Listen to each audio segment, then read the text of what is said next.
कहते हुए सुना गया कि अपने पति के साथ भेलपूरी खा रही थी कि तभी एक आदमी आया। उसने कहा कि शायद ये मुस्लिम नहीं है और ये कहते ही उसने तुरंत गोली मार दी। उसने बोला कि ये शायद मुस्लिम नहीं है, उसने उसको गोली मार दी। कुछ ऐसा। I'm gonna be honest with you guys, जब ये हमले के बारे में मुझे पता चला ना, और काफी सारे मुझे पता चला कि नॉन मुस्लिम्स जो है ना जहन्नुम रसीद हुए हैं, तो मुझे इतना दुख नहीं हुआ था। To be honest with you, मैं झूठ नहीं बोलता, मैं सच बोलता हूं तुम लोगों से कि मुझे इतना दुख नहीं हुआ। मुझे शायद जरा सा भी दुख नहीं हुआ।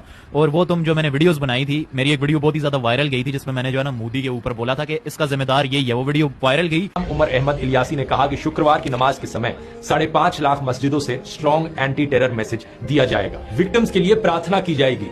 मौलाना होते हुए अगर इन्होंने ऐसा कहा है कि जो विक्टिम्स हैं उनके लिए जो है ना प्रार्थना की जाएगी, दुआ की जाएगी, तो ये चीज बहुत ही ज्यादा जो है ना गलत है। देखो यार, हर जो रिलीजन है उसके जो है ना अपने अपने रूल्स हैं, लेकिन इस्लाम में यह है कि आप किसी नॉन मुस्लिम्स के लिए जब वो इस दुनिया से चला जाता है आप दुआ नहीं कर सकते। अब है तो है, ठीक है, ऐसा रूल है तो है। अब इनको अगर हम कहें ना किया जाए तो उसके लिए कितनी मतलब बड़ी बात हो जाती है। तो ऐसे ही जो है ना हम मुसलमान भी किसी नॉन मुस्लिम्स के लिए दुआ नहीं कर सकते। मैं भी यहाँ पर मैं थोड़ा सा कहीं गलत समझ गया हूँ, प्रार्थना में मैं थोड़ा कंफ्यूज हो गया हूँ। लेकिन अगर इनका ये मतलब है कि उनके लिए दुआ की जाएगी, उनके लिए ये कहा जाएगा कि अल्लाह उन्हें जन्नत में आला मुकाम अता फरमाए, तो कुरान में क्लियर कट बोल दिया गया है। To be honest with you, काफी सारे लोग मुझे ये भी बोल रहे हैं कि तू उन्हें जहन्नुम रसीद कैसे बोल सकता है, ये फैसला अल्लाह के हाथ में है। वो पीछे कुरान पाक देख रहे हो, सारा दिन मेरा उसी में गुजरता है, ठीक है।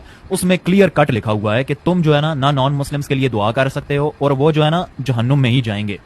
अब ये मैं इस्लामिक वो बता रहा हूं, मैं अपनी कोई ओपिनियन नहीं शेयर कर रहा, मैं तुम्हें एक नॉलेज दे रहा हूं कि कुरान में है, ठीक है, कि जब कोई नॉन मुस्लिम फोत होता है और वो नॉन मुस्लिम गुनाह भी करता है, गुनाह वो कौन सा कर रहा है, मूर्ति पूजा कर रहा है। वो सारे हिंदू थे, ठीक है, वो मूर्ति पूजा किया करते थे, वो अल्लाह पाक के साथ शरीक ठहराया करते थे। किसको? वो भी पत्थर से बनी हुई एक मूर्ति को, सोने पे सुहागा। तो ऐसे लोगों के बारे में अल्लाह पाक ने एक ही ठिकाना बताया है, और वो ठिकाना कौन सा है, कमेंट सेक्शन में तुम